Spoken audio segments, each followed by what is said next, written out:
नमस्कार साथियों, मैं नागेश कुमार कौशिक और आप देखना शुरू कर चुके हैं KDH राजस्थान। दोस्तों, सुजानगढ़ में 24 अगस्त को जिस तरह की अतिवृष्टि की बारिश हुई और उसके बाद आगे पीछे भी बहुत बार बारिश हुई, जिस तरह के हालात सुजानगढ़ में हुए, जल भराव हुआ और लोगों के घरों में पानी भर गया, कई स्कूल, कॉलेज, हॉस्पिटल, पशु चिकित्सालय जिनमें पानी भरा, हमने लगातार इसकी कवरेज दिखाई किस तरह के हालात सुजानगढ़ में पनपे हुए हैं। लेकिन उसके लिए लगातार कोशिश भी की जा रही है कि इस पानी को बाहर निकाला जाए। बहुत सारे PTO, पंप सेट प्रशासन ने लगाए, बहुत सारे मोटर्स वगैरह लगाई, निरंतर संसाधनों को बढ़ाया गया। यहाँ पर मंत्री भी आए, कलेक्टर भी आए, उन्होंने भी दिशा निर्देश दिए। किस तरह के हालात आज सुधर पाए हैं, काफ़ी हालातों में फ़र्क भी आया है। हमने लगातार हालातों के बिगड़ी हुई स्थिति को दिखाया, तो सुधरी हुई जो स्थिति है वो किस तरह से अब तक कंट्रोल में आ पा रही है, तो बातचीत करेंगे। सुजानगढ़ नगर परिषद के आयुक्त मगराज जी डूडी मेरे साथ में हैं। मगराज जी, बहुत बहुत स्वागत है। सर, जिस तरह की चुनौती मैं कहूँगा कि प्रशासन के सामने आई, जिस तरह अतिवृष्टि की बारिश, एक रिकॉर्ड बारिश हुई, तो उस समय में क्या परिस्थितियां उपजी और किस तरह से प्रशासन ने उन पर नियंत्रण पाने के लिए अब तक कोशिश की? देखो नागेश जी, सुजानगढ़ में 1977 के पश्चात इतनी रिकॉर्ड तोड़ बारिश पहली बार हुई है, जिसके कारण सुजानगढ़ शहर के जो निचले इलाके जल भराव वाले क्षेत्र हैं, जैसे दूलिया तालाब, होली दोरा है, अपने चापटे तलाई है और नाथो तालाब का क्षेत्र है, और अपने इधर जमालपुरा रोड है, खानपुर रोड है, इधर नलियाबास है। इन क्षेत्रों में काफ़ी पानी भर गया था, लोगों के घरों में भी पानी भर गया था। तो इसके बाद 24 और 25 के बाद में जो इस प्रशासन के सहयोग से, जिला प्रशासन के सहयोग से नगर परिषद ने अपने जो स्थायी पंप लगे हुए हैं उनके साथ साथ में बाहर से भी हमने पंप मंगा करके और पानी निकालना शुरू किया। जो हम उस पर थोड़ा काबू पाए, तब दोबारा दिनांक 30 और 31 को भी दोबारा भारी बारिश हो गई थी। उसके बाद में जिला प्रशासन के सहयोग से हमने नौर से, पाली से, सरदार सर से, अन्य स्थानों से पंप लगा करके जनप्रतिनिधियों का भी इसमें अच्छा सहयोग रहा और स्थानीय नागरिकों का भी अच्छा सहयोग रहा। और धीरे धीरे पिछले 10 दिन बाद में आज स्थिति ये है कि अपने दूलिया तलाई, होली दोहरा है, चापटे तलाई, नाथ तालाब में ऐसी स्थिति है कि अब आवागमन में कोई बाधा नहीं है। सारी सड़कें उभर के बाहर आ गई हैं, आवागमन एकदम सुचारू है, घरों से भी लगभग पानी निकल चुका है। और यदि यही स्थिति हमारी अच्छी रही तो 1-2 दिन में ये पानी है उस पर हम लगभग पूरा काबू पा लेंगे। बिल्कुल। दुलियाबास के उस क्षेत्र से रोड खुल चुकी है जहाँ पर पानी भरा हुआ था। चापटिया तलाई की तरफ से भी मार्ग खुलने को है। नाथो तालाब की तरफ सर कई ऐसी जो जगह हैं अभी भी पानी में डूबी हुई है, वो जो स्तर है पानी का वहाँ पर कितना कम हो पाया है? देखिए, नाथो तालाब क्षेत्र काफ़ी लंबा चौड़ा क्षेत्र है और अभी क्या तालाब की भराव क्षेत्र वह थोड़ा कम हो गया है।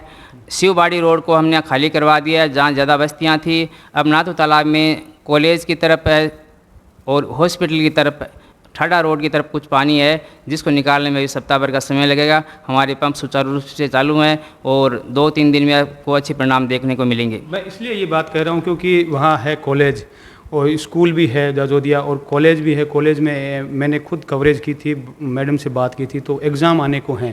तो कब तक कॉलेज अपन मान सकते हैं कि वहाँ पे कॉलेज वापस लग पाएगा, क्योंकि वो एक अल्टरनेट एक प्राइवेट स्कूल में चलाया जा रहा है? जी, हमारी पहली प्राथमिकता थी कि घरों से पानी निकालें, घरों के सामने से पानी निकालें, रोड का पानी निकालें। अब नाथो तालाब साइड में, शिवबाड़ी साइड में पानी लगभग निकल चुका है। अब हमारी प्राथमिकता है कि ठाडा रोड पर कॉलेज है, वहाँ पर हॉस्पिटल है, गौशाला है, उसके सामने का पानी निकालें और अगले 2-3 दिन में हमारा प्लान ये है कि अगले 1 सप्ताह में वहाँ का पानी भी कंप्लीट निकाल देंगे। ये चुनौती अपने आप में एक बड़ी थी। इस तरह का कोई अनुभव मैं कहूँगा कि सुजानगढ़ के लोगों को या अधिकारियों को भी नहीं रहा होगा कि इस तरह की अतिवृष्टि की बारिश यहाँ के लोगों ने नहीं देखी।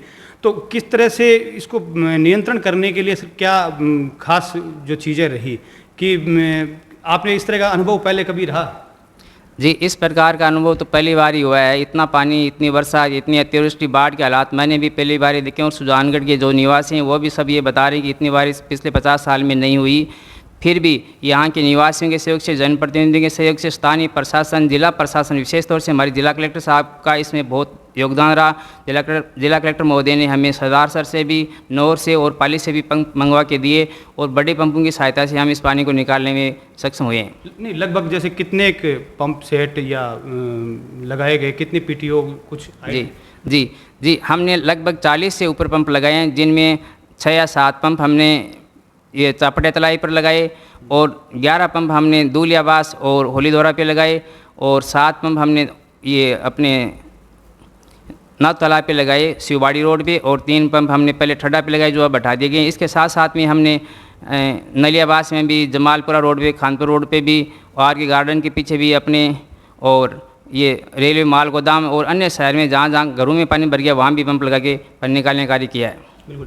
अब इसके बाद में प्रशासन के सामने एक चुनौती रहेगी सर, जहाँ जहाँ जल भराव क्षेत्र थे वहाँ पर कुछ जो है दवाई वगैरह का छिड़काव किया जाए, क्योंकि वहाँ इतने दिन कीचड़ रहा है तो उससे बीमारियाँ फैलने का एक खतरा है कुछ न कुछ जो, और ख़ासकर जो अक्षय गोदाम का जो क्षेत्र है वहाँ पर उस अनाज सड़ने की भी एक स्मेल फैल रही है।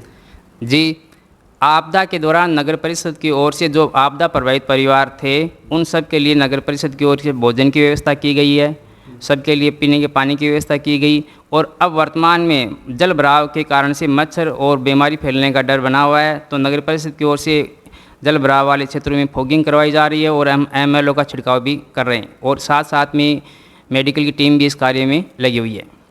अब उम्मीद कर सकते हैं कि आने वाले कुछ ही दिनों में, 2-3-4 दिनों में जो है सुजानगढ़ की स्थिति नॉर्मल हो जाएगी? जी बिल्कुल, अगले 3-4 दिन में स्थिति अपनी बिल्कुल अच्छी हो जाएगी। कोई खाली न रहे या कोई इधर उधर कोई पानी रह सकता है उसको भी हम सप्ताह भर में कंप्लीट निकाल देंगे। बिल्कुल। और ये मैं कह सकता हूँ कि एक राहत की खबर है, जिस तरह से आयुक्त महोदय ने बताया कि राहत की खबर है, सुजानगढ़ में जल्द ही स्थिति नियंत्रण में होगी। काफ़ी इलाकों से पानी निकल चुका है, और कुछ एक इलाके हैं जहाँ पर ज़्यादा जल भराव है या ज़्यादा निचला क्षेत्र है वहाँ पर पानी है, और उसको भी 3 से 4 दिन में लगभग स्थिति को नियंत्रण में ले लिया जाएगा। और सुजानगढ़ की सभी मार्ग और सभी जो एरिया हैं जो बाढ़ग्रस्त हैं उनमें पानी निकलने से और स्थितियाँ नियंत्रण में होगी। मैं नागेश कुमार कौशिक, सुनील स्वामी के साथ आप सभी का धन्यवाद।